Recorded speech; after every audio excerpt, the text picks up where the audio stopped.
최근 일본에서 한국을 찾는 사람이 많아지고 있습니다. 단순히 여행을 목적으로 한국을 찾는 게 아닌 다른 목적이 있다고 하는데요. 여러분의 좋아요 버튼에 힘을 얻어 오늘의 이야기를 시작해 보겠습니다. 바로 지금 사연을 들어보겠습니다. 안녕하세요. 저는 일본 도쿄에서 태어나고 자란 이토 사유리라고 합니다. 올해 27살이 되었고 대학을 졸업한 후 IT 회사에서 직장 생활을 하고 있습니다. 그리고 지금 저는 일본을 떠나 한국으로 이주할 준비를 하고 있습니다. 이렇게 말하면 많은 분들이 궁금해하실지도 모르겠습니다. 일본에서 나고 자란 제가 왜 모든 걸 정리하고 한국으로 가기로 했을까? 사실 저 역시도 몇 년 전까지만 해도 이런 선택을 하게 될 줄 몰랐습니다. 하지만 제 인생에는 절대 우연이라고 할 수 없는 일들이 반복적으로 일어났고 그 끝에서 저는 일본을 떠나야만 한다는 결론에 도달했습니다. 이 이야기는 제가 처음 한국을 방문했던 고등학교 시절로 거슬러 올라갑니다. 고등학교 2학년 겨울, 저는 학교에서 주최한 수학여행을 통해 처음으로 한국을 방문하게 되었습니다. 처음에는 그다지 큰 기대를 하지 않았습니다. 일본에서는 뉴스나 역사 교육을 통해 한국에 대한 부정적인 인식을 심어주는 경우가 많았고 저 역시 한국을 그저 가까운 나라 중 하나라고만 생각하고 있었습니다. 그러나 한국에 도착한 순간 저는 완전히 다른 나라를 마주하게 되었습니다. 비행기를 타고 인천공항에 도착했을 때 저는 공항 내부의 깔끔한 시설과 현대적인 분위기에 놀랐습니다. 그리고 버스를 타고 서울 시내로 이동하면서 창밖을 바라보았는데 왠지 모르게 색다른 느낌이 들었습니다. 도쿄와 비슷한데 뭔가 다르다. 서울 도심에 도착했을 때는 더 큰 충격을 받았습니다. 그날 저녁 명동에서 자유시간을 가졌는데 거리는 사람들로 가득 차 있었고 활력이 넘쳤습니다. 늦은 밤이었음에도 불구하고 상점과 음식점들은 여전히 문을 열고 있었고 곳곳에서 음악이 흘러나오고 사람들이 자유롭게 거리를 거닐고 있었습니다. 무엇보다도 놀라웠던 것은 치안이 매우 잘 유지되고 있었다는 점이었습니다. 여자들끼리 밤늦게까지 거리를 걸어 다녔는데도 전혀 불안함이 느껴지지 않았습니다. 한국은 생각보다 훨씬 안전한 곳이구나. 그때부터 저는 한국이 단순한 여행지가 아니라 살기에도 좋은 나라일 것 같다는 생각을 하기 시작했습니다. 그리고 또 하나, 음식이 정말 엄청났습니다. 처음 먹어본 삼겹살은 너무 맛있었고 테이블에 놓인 수많은 반찬들이 무료로 계속 리필된다는 점이 충격적이었습니다. 그리고 명동 길거리에서 먹은 떡볶이, 그건 정말 잊을 수 없는 경험이었습니다. 처음 한 입 먹었을 때는 너무 매워서 깜짝 놀랐지만 이상하게도 계속 먹고 싶어졌습니다. 맵지만 이상하게 손이 계속 가네. 한국 음식 특유의 강렬한 맛과 깊은 풍미에 저는 완전히 매료되었습니다. 한국의 대중교통 시스템도 인상적이었습니다. 지하철을 타보니 너무 깨끗했고 버스 정류장에서는 버스 도착 시간을 실시간으로 확인할 수 있었습니다. 게다가 교통비도 일본보다 훨씬 저렴했습니다. 그리고 한국 사람들은 예상했던 것보다 훨씬 더 친절했습니다. 지하철에서 길을 헤매고 있을 때 모르는 사람이 먼저 다가와서 길을 알려주었고 식당에서도 점원이 이렇게 먹으면 더 맛있어요 라며 친절하게 설명해 주었습니다. 한국에서 보낸 며칠은 저에게 너무나 인상 깊었고 저는 다시 한번 꼭 한국에 가야겠다는 생각을 하며 일본으로 돌아왔습니다. 고등학교를 졸업하고 대학교에 입학한 후 한국은 저에게 더욱 가까운 나라가 되었습니다. K-팝이 일본에서도 엄청난 인기를 끌면서 주변 친구들도 한국 문화에 관심을 가지기 시작했습니다. 저 역시 한국어를 배우는 친구들과 함께 한국에 대해 더 많이 알아가게 되었습니다. 그리고 마침내 친구들과 함께 다시 한국 여행을 가기로 결정하였습니다. 이번에는 단순한 수학여행이 아니라 우리가 직접 여행 일정을 짜고 계획을 세운 자유여행이었습니다. 비행기 티켓을 예약하고 숙소를 정하고 가고 싶은 곳을 리스트로 만들면서 다시 한국을 방문한다는 사실에 가슴이 설렜습니다. 그렇게 한국 여행을 준비하며 들뜬 마음을 안고 있던 어느 날 저는 예상치 못한 일을 겪게 되었습니다. 한국으로 떠나기 이틀 전 저는 평소처럼 대학교 수업을 마치고 집으로 향하고 있었습니다. 수업이 끝난 후 도서관에서 과제를 하느라 조금 늦어진 탓에 거리는 한산했고 저는 이어폰을 끼고 음악을 들으며 천천히 걸어가고 있었습니다. 그런데 신호등 앞에 서 있던 순간 시야 한쪽의 길에 쓰러져 있는 한 할머니의 모습이 들어왔습니다. 처음에는 단순히 몸이 안 좋으신 분인가 싶었지만 가까이 다가가 보니 무릎에서 피가 흐르고 있었습니다. 누군가 도와줘야 한다는 생각이 들었고 저는 주저하지 않고 할머니께 다가갔습니다. 할머니, 괜찮으세요? 그러나 할머니는 제 말을 듣고도 멍한 표정으로 저를 바라볼 뿐이었습니다. 순간 이상한 기분이 들었습니다. 어떻게 넘어지셨어요?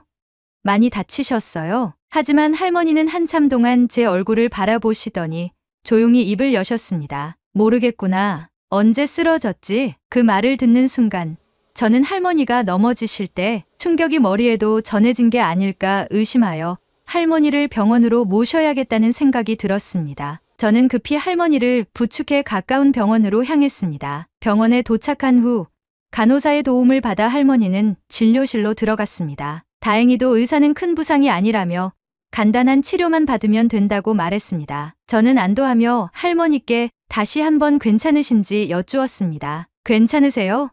혹시 가족분께 연락해 드릴까요? 그러나 할머니는 조용히 고개를 저으셨습니다. 저는 치료 잘 받으라고 할머니를 다독인 이후 다시 집을 향해 발걸음을 돌렸습니다. 그런데 그때 할머니가 갑자기 제 팔을 꽉 붙잡았습니다. 너 일본을 잠시 떠날 일이 있지? 그 말을 듣는 순간 저는 온몸이 굳어버렸습니다. 네. 어떻게 아세요? 할머니는 제 질문에 대답하지 않고 그저 깊은 눈빛으로 저를 바라보았습니다. 그리고는 조용히 말씀하셨습니다. 이참에 아예 떠나거라. 너 같은 착한 아이가 일본에서 죽기에는 너무 아깝지. 저는 그 말을 듣고 순간 아무 말도 할 수 없었습니다. 죽는다는 단어가 머릿속에서 계속 맴돌았고 이상한 불안감이 엄습했습니다. 무슨 말씀이세요?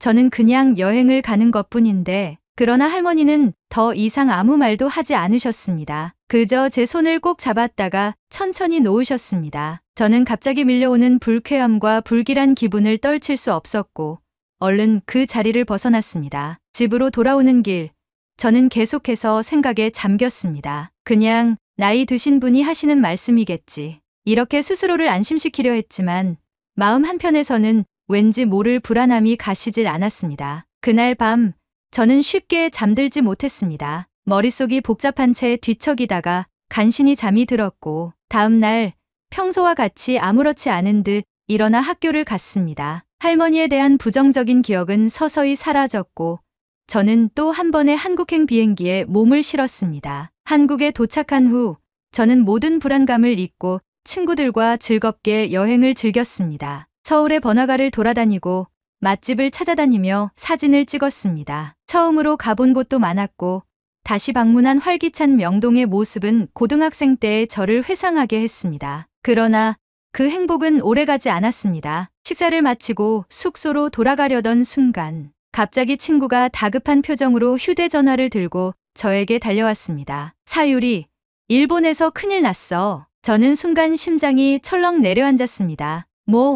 무슨 일이야? 방금 뉴스 떴는데 일본에서 대지진이 발생했대. 저는 급히 휴대전화를 꺼내 뉴스를 확인했습니다. 일본 시즈오카현 규모 7.8 강진 건물 붕괴, 수백 명 실종. 저는 손이 떨리기 시작했고 부모님의 안부가 제일 걱정되었습니다. 곧장 부모님께 전화를 걸었지만 신호음만 울릴 뿐이었습니다. 동생에게도 연락했지만 마찬가지였습니다. 연결이 되지 않는다는 사실만으로도 심장이 조여오는 듯한 기분이었습니다. 몇 시간 동안 초조하게 연락을 시도한 끝에 늦은 밤이 되어서야 부모님과 가까스로 연결이 되었습니다. 그러나 어머니의 목소리는 심하게 떨리고 있었습니다. 사유리야, 할아버지네 집이 무너졌어. 저는 그대로 얼어붙었습니다. 뭐라고요? 구조대가 출동하고 할아버지 할머니를 구조하긴 했는데 두 분 다 위독한 상태셔. 여행 중에 이런 연락해서 미안하구나. 그 말을 듣는 순간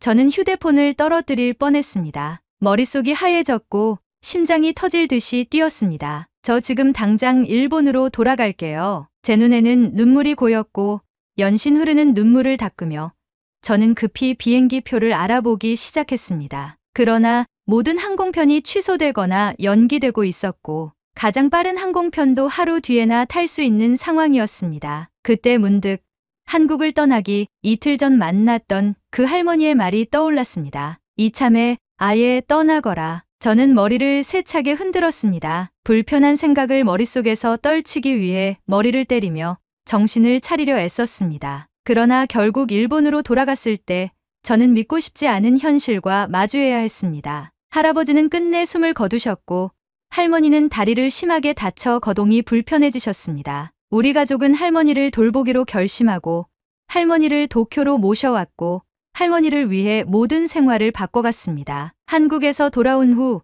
저는 다시 도쿄에서 바쁜 일상을 보내고 있었습니다. 대학을 졸업하고 IT 회사에 취직한 저는 매일같이 아침 일찍 출근해 밤늦게 퇴근하는 전형적인 직장인의 삶을 살고 있었습니다. 그렇게 시간이 흐르면서 한국 여행 직전 만났던 그 할머니의 말도 점차 희미해지는 듯했습니다. 그러나 운명은 결코 저를 그냥 두지 않았습니다. 어느 날 퇴근 후 가족들과 함께 거실에서 뉴스를 보고 있었습니다. TV에서는 전문가들이 나와 일본에서 발생하는 지진 활동을 분석하고 있었습니다. 난카이 트로프 대지진이 30년 내에 70%의 확률로 발생할 가능성이 있습니다. 만약 규모 9.0 이상의 강진이 발생할 경우 일본 열도는 심각한 피해를 입을 것입니다. 그동안 일본에서 지진은 흔한 일이었기에 뉴스에서 이런 이야기를 접하는 것이 새삼스러운 일은 아니었습니다. 하지만 그날따라 저는 이상하게 소름이 돋았습니다. 이어서 나온 뉴스에서는 후지산 폭발 가능성을 다루고 있었습니다. 후지산 주변의 마그마 활동이 활발해지면서 전문가들은 50년 이내에 대규모 분화가 일어날 가능성이 있다고 분석하고 있습니다. 그 순간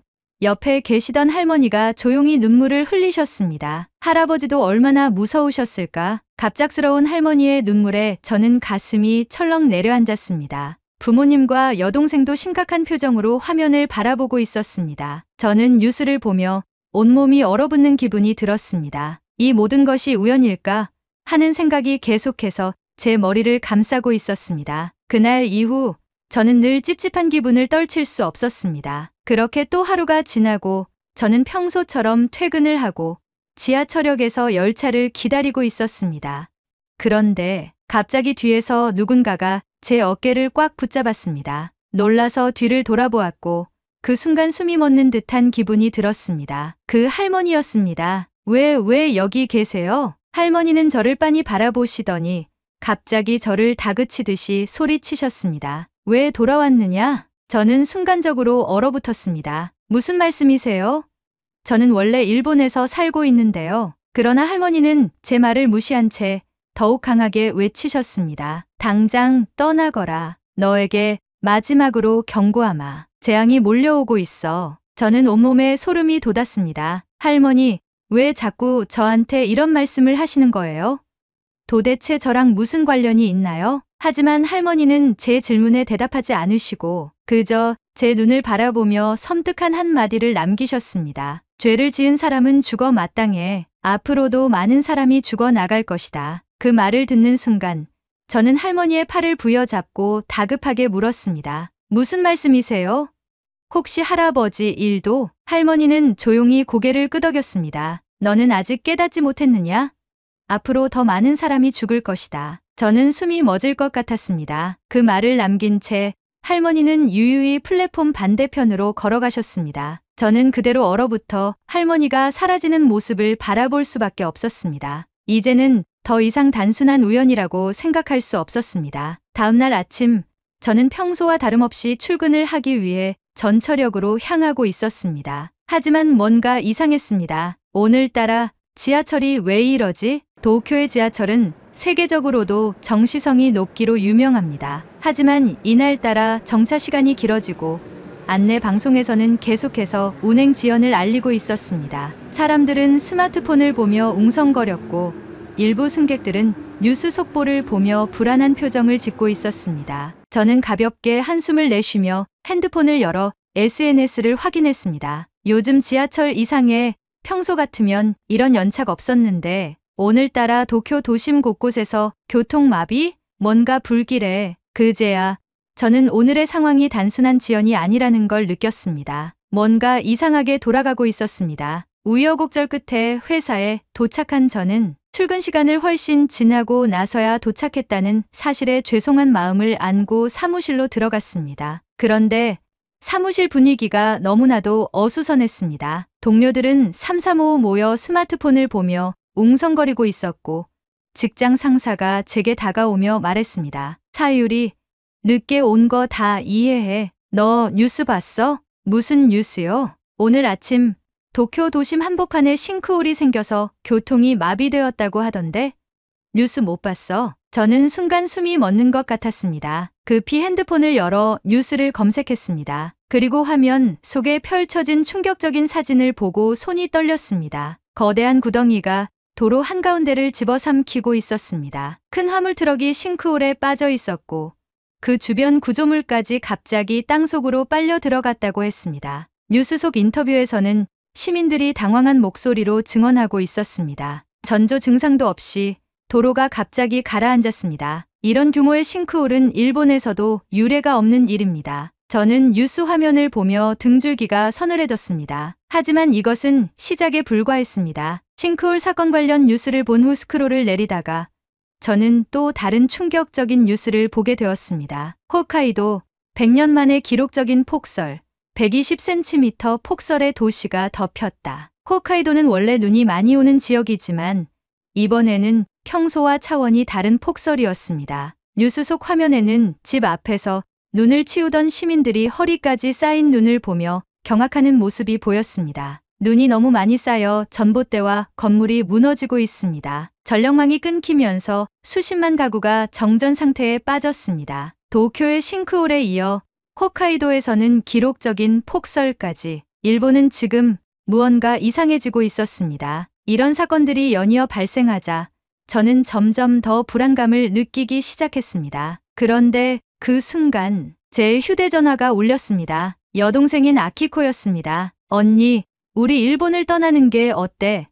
나 너무 무서워. 저는 순간적으로 가슴이 철렁 내려앉았습니다. 갑자기 그게 무슨 말이야? 그러자 여동생이 한마디를 덧붙였습니다. 방금 어떤 할머니를 만났는데 그분이 이상한 말을 하셨어. 수도에 구멍이 뚫리고 하늘이 검게 물들 것이며 세상이 하얗게 덮일 것이다. 라고 말이야. 저는 순간적으로 온몸이 굳어버렸습니다. 뭐라고? 그게 사실이야? 할머니가 말했어. 그런데 방금 뉴스를 봤는데 도쿄에 싱크홀이 생겼다며? 너무 소름 끼쳐서 못 살겠어. 언니, 우리 진짜 일본을 떠나야 하는 거 아닐까? 여동생이 울먹이며 말했습니다. 저는 핸드폰을 쥔 손에 힘이 들어갔습니다. 설마, 이제야 깨달았습니다. 그동안 제가 겪었던 모든 일들이 우연이 아니라는 것을. 그 순간 저는 최후의 경고를 받은 기분이었습니다. 여동생과의 통화 이후 저는 한참 동안 휴대전화를 손에 쥔 채 멍하니 있었습니다. 여동생이 들은 예언, 그리고 그동안 실제로 일어난 일들이 머릿속에서 떠나지 않았습니다. 도쿄 한복판에서 발생한 싱크홀, 홋카이도의 기록적인 폭설, 이 모든 것이 정말 단순한 자연재해일까요? 아니면 그 할머니가 말했던 대로 일본에 다가올 더 큰 재앙의 전조인 걸까요? 저는 불안감을 떨칠 수 없었습니다. 그리고 대학생 때부터 지금까지 이어져 온 불길한 마음이 정리되며 저는 결심했습니다. 일본을 떠나야 한다고요. 그날 저녁 퇴근을 하던 저는 깊은 고민 끝에 가족들에게 모든 이야기를 털어놓기로 결심했습니다. 저는 여동생과 함께 부모님 앞에 앉았습니다. 그리고 차분하게 입을 열었습니다. 아빠, 엄마, 우리 일본을 떠나는 게 어떨까? 부모님은 예상치 못한 제 말에 놀란 표정을 지으셨습니다. 갑자기 그게 무슨 말이니? 저는 지금까지 있었던 모든 일을 이야기했습니다. 제가 한국 여행을 떠나기 전에 만났던 할머니의 경고, 도쿄에서 발생한 싱크홀과 홋카이도의 폭설, 그리고 여동생이 만난 또 다른 할머니의 말까지. 여동생도 불안한 듯 입을 열었습니다. 언니 말이 맞아. 나도 너무 무서워. 지금 일본은 뭔가 점점 더 이상해지고 있는 것 같아. 부모님은 깊은 고민에 빠지신 듯 보였습니다. 그때 한동안 말을 아끼고 계셨던 아버지가 무겁게 입을 열었습니다. 사실 나도 예전부터 일본을 떠나고 싶었단다. 저와 여동생은 동시에 놀라며 아버지를 바라보았습니다. 아빠는 한국으로 유학을 가서 생활하고 싶었어. 한국의 발전 가능성을 보고 투자하고 싶었지. 하지만 그러지 못했던 이유가 있었어. 할아버지가 강하게 반대하셨거든.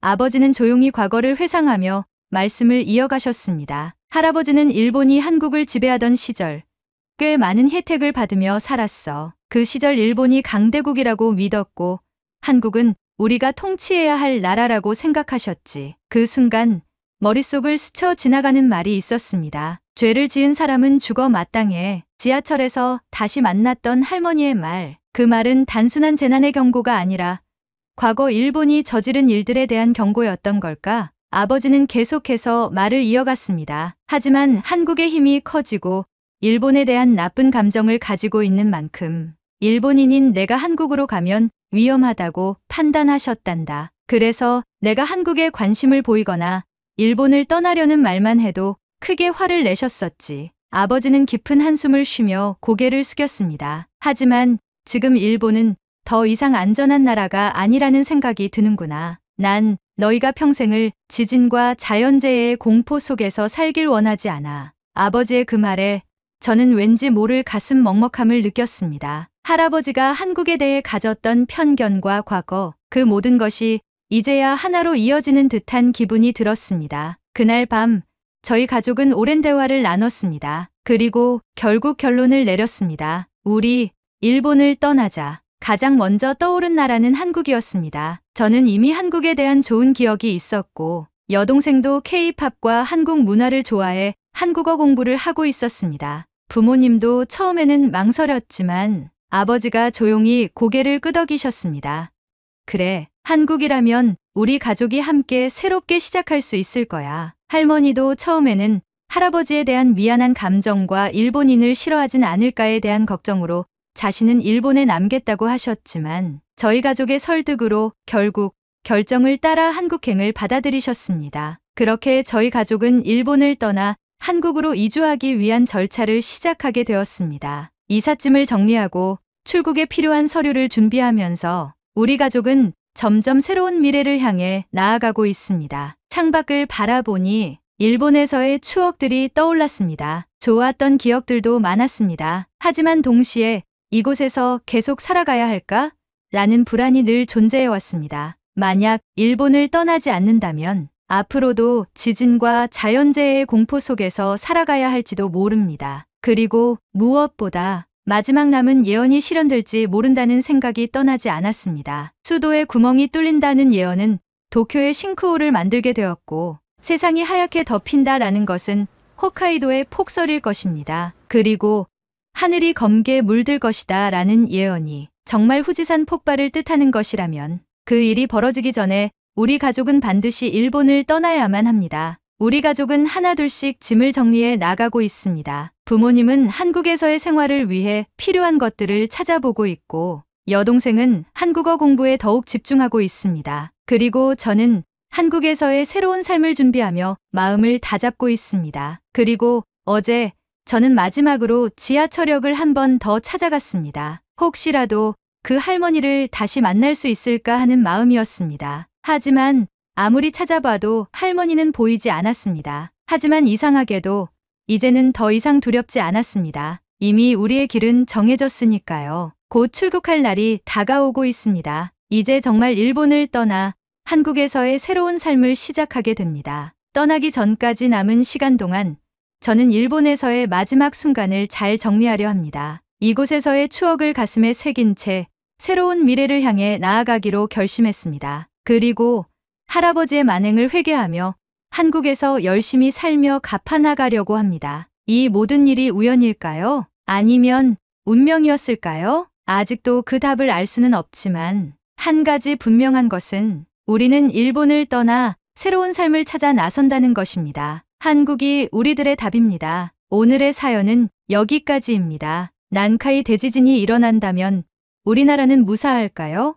여러분의 생각을 댓글로 남겨주세요. 2025년 새해 복 많이 받으시고 가정의 평화가 항상 깃들길 진심으로 바라겠습니다. 오늘의 이야기가 마음에 드셨다면 좋아요 한 번씩 부탁드리겠습니다. 그리고 여러분의 댓글은 제게 큰 힘이 됩니다. 다음엔 더 좋은 사연으로 여러분을 찾아뵙겠습니다. 시청해주셔서 감사합니다. 파리의 샤르드골 국제공항 유학기를 마치고 파리로 돌아온 한 소녀가 아빠와 재회하자마자 울분을 터뜨리는데요. 유학길에 따라간 소녀의 엄마도 딸의 모습을 보고 그대로 바닥에 주저앉아 울음을 터뜨립니다. 도대체 이 가족에게 무슨 일이 있었던 것일까요? 오늘은 프랑스에서 날아온 따뜻한 사연을 여러분께 들려드리고자 합니다. 오늘의 이야기 시작합니다. 아 참, 여러분의 구독과 좋아요는 폭염도 물러가게 합니다. 제게 시원한 바람 한번 쏴주세요. 안녕하세요. 제 이름은 엘로디 마르탱입니다. 저는 프랑스에서 태어났어요. 파리올림픽에서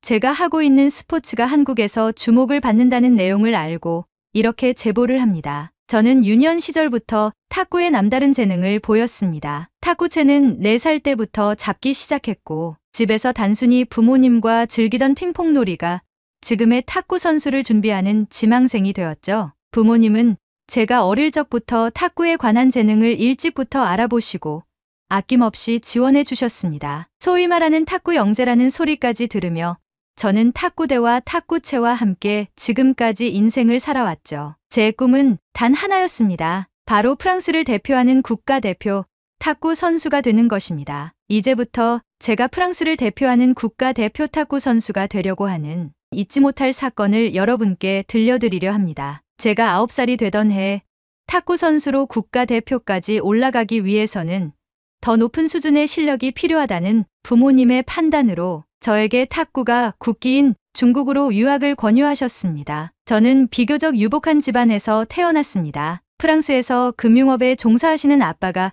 하나뿐인 저를 위해 아낌없는 지원을 해주겠다고 말씀하시며 엄마와 함께 중국으로 넘어가라고 했죠. 제가 중국으로의 유학을 고민하고 있을 때 도쿄 올림픽에서 중국이 금메달을 휩쓸어가는 모습을 보며 나도 중국에서 탁구에 관한 우월한 시스템에서 공부를 하면 빠른 시기에 국가대표를 달 수도 있지 않을까 하는 생각이 들었습니다. 결국 부모님과 저는 중국으로 유학을 결심하게 되었습니다. 하지만 중국에서의 생활이 걱정이었습니다. 프랑스와 다른 이념을 가지고 있는 국가이고 동양의 문화권이 생소했기 때문입니다. 하지만 제가 선택한 길이고 도전해보기로 마음 먹었기 때문에 긍정적인 생각만 가지고 중국행 비행기에 몸을 실었습니다. 하지만 중국에 도착하자마자 탁구 유학은 제가 생각했던 것보다 훨씬 더 힘들었습니다. 중국에는 수천 개의 탁구 영재 학원이 있었고 저보다 나이도 어린 선수들이 월등한 기량을 가지고 있었습니다. 하지만 저는 제 꿈을 포기할 수 없었어요. 부모님의 지원 덕분에 한 영재 학원에 들어갈 수 있었고 저보다 나이가 어린 선수들과 경쟁하며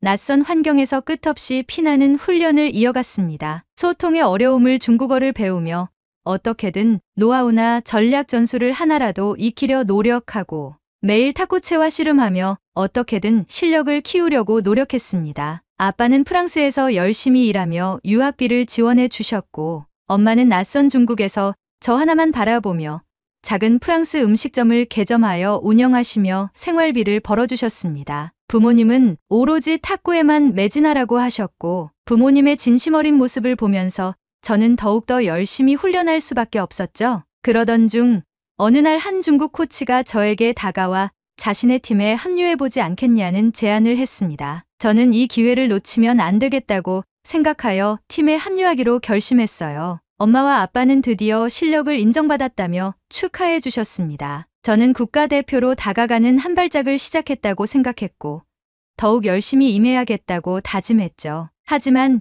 그 결정이 잘못된 것이었음을 곧 깨닫게 되었습니다. 그 팀에서는 저를 주로 우월한 선수들의 시합 파트너로만 활용했고 대회나 중요한 경기에 출전할 기회를 주지 않았습니다. 우월한 선수들과 시합을 하며 실력이 느는 듯한 느낌은 받았지만 온전한 실력을 대회에서 발휘하지 못한다는 점이 아쉬웠고 출전 기회조차 주지 않는 코치의 결정에 저는 점점 더 큰 불만이 꽃피기 시작했죠. 그럼에도 저는 언젠가는 선택을 받을 것이고 나의 실력으로 인정을 받겠다는 다짐을 하며 남들보다 2배, 3배 노력하며 제 스윙과 타점, 하체의 움직임을 단련했습니다. 그러던 중 최근 파리올림픽이 열렸고 본국에서 열리는 올림픽인 만큼 제 관심은 올림픽에서의 탁구 경기에 집중되었습니다. 중국 코치에게 탁구 경기가 진행될 때 시청각 교육을 해주시면 어떻냐는 제안을 했지만 중국 코치는 거절했습니다. 아직 세계적인 수준이 되지 못한다고 하시며 올림픽을 볼 시간에 탁구채나 더 휘두르라고 했죠. 하지만 저는 경기를 관전하며 또 다른 배움이 있을 것이라는 생각에 집으로 돌아와 TV를 켰습니다. 역시나 중국은 강했습니다. 파죽지세로 결승까지 올라가며 금메달 행진을 이어갔죠. 중국 선수들이 압도적인 경기력을 보여줄 때마다 저는 그러한 선수들을 배출한 중국에서 탁구를 배우고 있는 제 상황을 떠올리며 저도 언젠가는 나라에 헌신하는 탁구 선수가 되어야겠다고 다짐했습니다. 한때는 중국으로 귀화하는 것도 고려할 만큼 저는 탁구 하나만 바라보며 달렸기에 나와 함께 시합을 하는 어린 선수들과 나란히 올림픽에 출전해서 합을 맞추며 금메달을 따는 상상을 했습니다. 그러나 그 생각을 바꾸게 된 결정적인 일이 벌어지고 말았죠. 중국과 한국의 여자 탁구 단체전 4강전에서 중국 중계진이 한 발언이 너무하다는 생각이 들었거든요. 중계진은 중계를 하는 내내 한국으로 귀화한 선수들을 비아냥거리며 듣기 거북한 소리를 해댔습니다. 중국의 중계진은 한국으로 귀화한 전지 선수가 자신의 선택이 잘못되었음을 뼈저리게 느끼겠군요. 중국 탁구가 세계 최강인데 다른 나라로 귀화한 선수들은 행운을 발로 걷어차버린 것이죠. 한국 같은 작은 나라가 어떻게 중국을 이길 수 있겠습니까? 이 경기를 지켜보는 전 세계 모든 사람들이 중국의 위대함에 감탄할 겁니다. 중국이 올림픽 무대의 주인공입니다. 다른 나라들은 다 놀러온 거죠. 라는 말을 서슴없이 펼치며 중국의 위대함을 시청자들에게 각인시키려는 듯한 모습을 보였습니다. 중국의 사상교육이 도를 지나칠 정도라는 얘기를 몇몇 선수들에게 들었던 저로서는 이 모습을 직접 겪어보니 충분히 이해가 되었습니다. 중국 중계방송에서 퍼지는 이러한 말들을 들으며 저는 마음이 싸늘해졌습니다. 그들의 자국 선수들에 대한 찬사와 외국 선수들에 대한 폄하, 그리고 자기 나라의 위대함에 흠뻑 취해 불편한 말도 서슴지 않는 모습을 보고 중국에서의 생활에 대한 회의감이 들기 시작했습니다. 제가 팀에서 시합 파트너로만 이용되고 외국인이라는 이유로 차별받았던 모습들이 머릿속을 스쳐 지나갔습니다. 화가 치밀어 올랐죠. 하지만 끓어오르는 화를 참을 수밖에 없었습니다. 중국의 탁구 실력이 대단한 것은 사실이었고 저는 그것을 배우기 위해 이곳에 왔기에 차별을 감수하고라도 실력을 키우려고 했고 탁구로서 최강의 자리에 서고 싶다는 승부욕에 중국으로의 귀화까지도 생각했으니까요. 하지만 이 생각들을 완전히 뒤집어버리는 일이 발생하고 말았습니다. 제가 중국을 떠나고 싶은 결정적인 계기가 생긴 것이었죠. 독일과 한국의 여자 탁구 단체전. 동메달 결정전에서 독일이 한국에게 저 동메달을 놓쳤고 한국은 동메달을 획득했습니다. 이 경기가 주목을 받은 이유는 독일 선수 중 2명이 중국에서 귀화한 선수들이었고 마찬가지로 한국도 중국에서 귀화한 두 선수가 중국이라는 딱지를 떼고 독일과 한국으로 맞붙은 경기였기 때문이었죠. 문제는 여기서 발생합니다. 중국의 한 언론 매체에서 나라의 기술력을 빼앗아간 독일이라는 헤드라인과 함께 뉴스 보도를 했습니다. 시작은 이랬습니다. 중국의 한 기자가 독일 선수들과의 인터뷰에서 중국에서 독일로 귀화해서 결국 메달을 하나도 따지 못했는데 소감 부탁드립니다 라고 질문을 던졌습니다. 저는 약간의 조롱이 섞인 기자의 질문에 눈을 찌푸렸지만 이어서 답변한 독일로 귀화한 중국인 완유한 선수의 인터뷰에서 중국의 탁구 시스템에 대해 얘기하는 모습에 경악했죠. 독일의 완유한 선수는 말했습니다. 수천만의 중국의 탁구 선수들이 국가대표가 되기 위해 고군분투하지만 각 지역과 감독, 코치들의 압력으로 차별을 받는 경우가 많습니다. 국가대표가 되기 위해 중국 선수들은 다른 나라로 귀화를 하죠. 물론 독일에서도 차별의 경우가 있긴 합니다. 하지만 분명한 건 선수로서 트레이닝을 하는 과정과 환경은 중국보다 우수하다고 자부합니다. 하지만 한국 선수들을 보고 차별 없이 국가가 선수들을 사랑하는 모습에 감명받았습니다. 그 모습이 부러웠고 앞으로 우리가 배워야 할 모습이라고 생각합니다. 우리는 이번 동메달 결정전에서 한국에게 실력과 팀 분위기에서 패배했습니다. 라고 말하는 거예요. 그리고 이어서 그녀는 한국의 탁구 시스템과 팀 분위기를 다시 한번 언급하며 좋은 상대였다. 배울 점이 많다. 한국으로 귀화한 선수들에게 박수를 보낸다. 라고 말하며 인터뷰가 마무리되었습니다. 그 모습에 중국 매체는 이를 비판하며 중국의 우월한 탁구 유전자를 해외로 빼돌려 국가대표나 든 주제에 중국을 폄하하고 한국과 독일을 칭송하는 행태는 참을 수 없다고 신랄하게 비난했습니다. 중국 탁구협회는 완유안의 발언이 중국 탁구의 명예를 심각하게 훼손했다고 말했습니다. 그리고 이어서 중국 매체는 중국의 탁구는 국가의 국기로 지정될 만큼 체계적이고 합리적인 시스템이 구축되어 있고 수천만의 탁구 선수들과 수천 개의 탁구 영재학원이 있다고 언급하였습니다. 그리고 올림픽과 같이 큰 경기에 출전하는 국가대표 선수들에게 경기장에서 맞붙는 선수들의 스타일을 파악하여 대전 상대를 골라 트레이닝을 하고 이 시스템은 전 세계가 인정하는 강력한 시스템이라고 강조했습니다. 그리고 중국 탁구협회에서는 완유안의 발언은 자극적이고 중국의 국가적 이미지를 실추시키기에 충분한 발언으로 판단하여 엄중하게 대처할 것이라는 말까지 했죠. 이 말을 들은 저로서는 충격을 받을 수밖에 없었습니다. 저는 중국이 자국 선수들에게만 집중하고 제가 현재 시합 파트너로서 참여하는 것이 단순히 제 기량을 높이기 위한 선의의 경쟁이 아닌 자국의 선수를 키우기 위한 이미지 트레이닝의 도구였다는 생각이 강하게 들었기 때문입니다. 외국인 선수들에 대한 차별과 적대적인 태도를 보이는 것에 더 이상 참을 수 없었습니다. 그리고 중국이 자국에서 태어난 국가대표의 초석이 되는 탁구 영재들에게만 사랑을 쏟는 느낌을 받았고 이곳에서의 생활은 무의미하다는 생각이 들었습니다. 한때 제가 탁구 실력을 충분히 키워 중국으로 귀화까지 생각했던 마음조차 부끄럽게 만드는 발언들이었죠. 이제 이곳에서 더 이상 머무를 이유가 없다는 생각이 들었습니다. 말없이 멍하게 TV를 보던 저의 눈엔 눈물이 흘렀고 저는 엄마에게 바로 전화를 걸고 말했어요. 중국에서의 생활이 싫어. 중국은 자신의 국민들만 챙기기 바빠. 나는 여기서 연습 도구로 사용되는 것 같아. 나 돌아갈래. 엄마는 제 말에 크게 놀라시긴 했지만 제 자초지종을 들으시고는 얼른 귀국하자는 얘기를 하시며 프랑스로 돌아갈 준비를 했죠. 아빠와 엄마는 서로 연락을 주고받으며 하루 빨리 프랑스로 돌아가기 위해 중국에서의 생활을 일사천리로 정리하셨고 저는 엄마와 함께 프랑스로 돌아가는 비행기에 몸을 실었습니다. 프랑스로 돌아가는 비행기 안에서 저는 생각했습니다. 중국에서의 생활은 끝이 났지만 제가 중국에서 배운 탁구를 바탕으로 돌아가서 남들보다 한 발 더 움직이며 실력을 키우겠노라고 그리고 세계대회에서만큼은 중국을 꼭 꺾어야겠다는 열정과 분노가 끓어오르기 시작했습니다. 그렇게 우린 프랑스로 돌아왔고 파리의 샤르드골 국제공항에서 저와 엄마를 맞이하는 아빠는 말없이 저와 엄마를 끌어안아주며 눈물을 흘리셨습니다. 엄마도 중국에서의 생활이 고되었는지 눈물을 보이셨고 부모님의 눈물에 죄송한 마음과 중국에 대한 분노가 울분으로 쌓이며 저도 눈물을 터뜨렸습니다. 그렇게 저희 가족은 재회하였고 집으로 돌아와 저는 중국에서 제한되었던 유튜브를 보며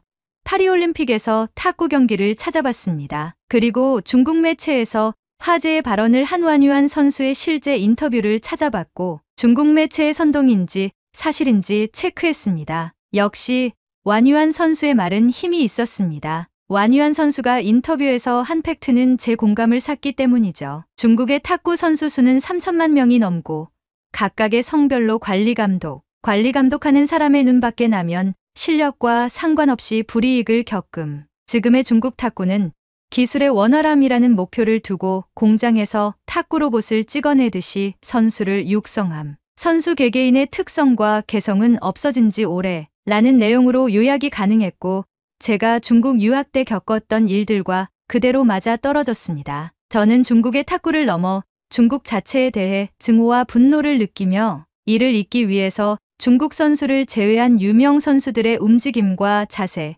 공략과 전술을 찾아보기 위해 뒤적거리다 한국의 신유빈 선수에 관한 기사를 접했습니다. 기사에서는 이번 파리올림픽에 출전한 한국의 탁구 선수 신유빈 선수는 한국으로 귀화한 선수들을 동료로 생각하고 아낌없는 사랑으로 그들과 함께한다. 귀화 선수들의 행복과 슬픔을 같이 공유하는 진정한 스포츠맨십을 보여준다. 한국의 팀 분위기의 주축은 신유빈 선수이고 신유빈 선수가 포함된 팀의 분위기는 화목 그 자체이다. 라고 전했습니다. 기사를 본 후 저는 신유빈 선수가 궁금해져서 신유빈 선수와 관련된 영상들을 찾아보기 시작했어요. 경기를 찾아보며 그녀의 놀라운 실력과 스포츠 정신에 깊이 감명받았습니다. 귀여운 외모 뒤에 숨겨진 그녀의 탁구 실력과 경기에서 패배한 후에도 상대 선수를 축하해주는 따뜻한 마음씨, 귀화 선수들에게 다가가 다정하게 힘을 불어넣어주는 모습을 보며 중국과는 다른 따뜻한 분위기를 단숨에 느낄 수 있었죠. 그리고 신유빈 선수에 대해 자세히 찾아보니 어릴 적 탁구 영재라는 소리를 들으며 자란 소녀가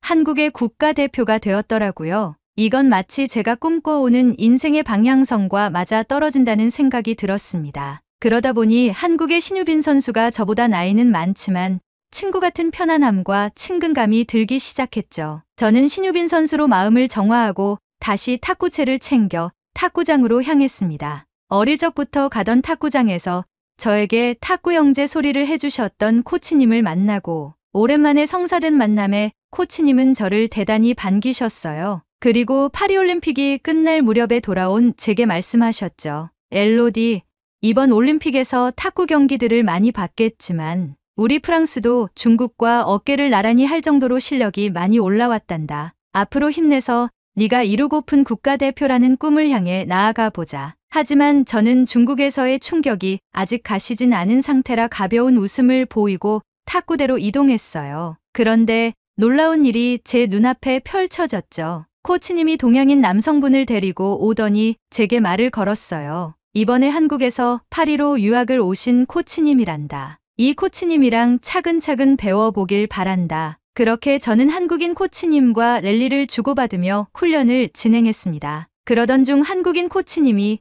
제게 말씀하셨습니다. 그것도 프랑스어로 말이죠. 엘로디는 폼이나 스윙 궤도는 훌륭해. 역시 영재 소리를 듣던 소녀가 맞구나. 하지만 상대를 공략하기 위해선 다양한 구질과 면, 컨트롤이 필요해. 쇼트와 커트도 섞어가며 다시 한번 랠리해보자. 그 순간 저는 묘한 기분이 들었어요. 중국팀에서 중국인 코치가 제게 버럭하던 피드백과 한국인이 프랑스어로 다정하게 얘기를 하는데 내용이 똑같았거든요. 저는 약간 얼떨떨하긴 했지만 다정하게 제 자세와 훈련을 봐주시는 한국인 코치님에게 마음이 열리기 시작했어요. 그렇게 3시간 동안의 탁구 훈련이 종료되고 저는 탈의실에서 옷을 갈아입고 밖으로 나왔어요. 그런데 한국인 코치님이 음료를 미리 사서 제게 마시라며 주는 것이 아니겠어요? 중국에서는 상상도 할 수 없는 일이 일어나니 순간 당황했죠. 그런데 한국인 코치가 저를 보며 말했어요. 엘로디, 네가 중국에서 탁구 유학을 마치고 돌아온 사실을 알게 되었어. 중국이 탁구 강국인 만큼 많은 훈련과 노력이 있었다고 생각해. 하지만 중국은 우리가 넘어야 할 산이야. 과학기술이 발전함에 따라 선수들의 실력도 발전하고 있어. 언젠가는 중국을 넘을 날이 곧 올 거야. 앞으로 탁구의 미래는 너에게 달렸으니 우리 최선을 다해보자. 한국인 코치는 그렇게 말하고 제 머리를 쓰다듬더니 이내 자리를 뜨셨고 저는 그 말이 엄청 힘이 되었어요. 집으로 돌아와 엄마에게 이런 얘기를 하니 엄마는 우스갯소리로 그럼 한국으로 유학 준비하면 되겠니? 한국도 탁구 잘한다고 하더라. 말만 하렴 엘로디. 엄마는 너의 든든한 지원군이란다. 라며 오두방정을 떠셨어요. 방 안에 들어와 침대에 누워 여러 생각들을 하다 보니 신유빈 선수와 한국인 코치가 생각나며 한국인의 다정함에 중국 선수들이 귀화해서 잘 지내고 있는 게 아닌가 하는 생각도 들고 독일의 완유한 선수도 한국이 부럽다고 한 게 아닐까 하는 생각이 들었죠. 그런 생각을 하다 이렇게 사연을 씁니다. 한국인의 다정함에 모든 선수가 웃으며 스포츠를 즐기게 되고 귀화한 선수들의 노력에 박수를 보내주는 한국의 따뜻함에 감동했어요. 저는 비록 프랑스인이지만 그리고 프랑스를 대표하는 탁구 선수가 되겠다는 마음을 가지고 있지만 한국으로의 탁구 유학을 한번 생각해보는 계기가 되었죠. 중국에서의 가슴 아픈 일들은 저 멀리 버려두고 한국과 올림픽 대회 결승에서 만나는 날을 기대하며 연습에 매진하도록 하겠습니다. 그리고 국가대표가 되면 사연을 한번 더 보낼게요. 잊지 말아주세요. 한국 탁구 선수들 힘내요. 파리에서 날아온 감동적인 사연 어떠셨나요? 사연의 주인공이 프랑스의 국가대표가 되는 그날까지 응원하겠습니다. 국가대표가 되면 실명으로 사연을 읽어드릴게요. 오늘의 이야기는 여기까지입니다. 오늘의 사연이 마음에 드셨다면 구독, 좋아요 부탁드리겠습니다. 파리올림픽에서의 한국 대표팀 모두 수고 많으셨습니다. 2028 LA올림픽에서 태극전사, 태극낭자들의 금메달을 향한 레이스를 응원하겠습니다. 시청해주셔서 감사합니다.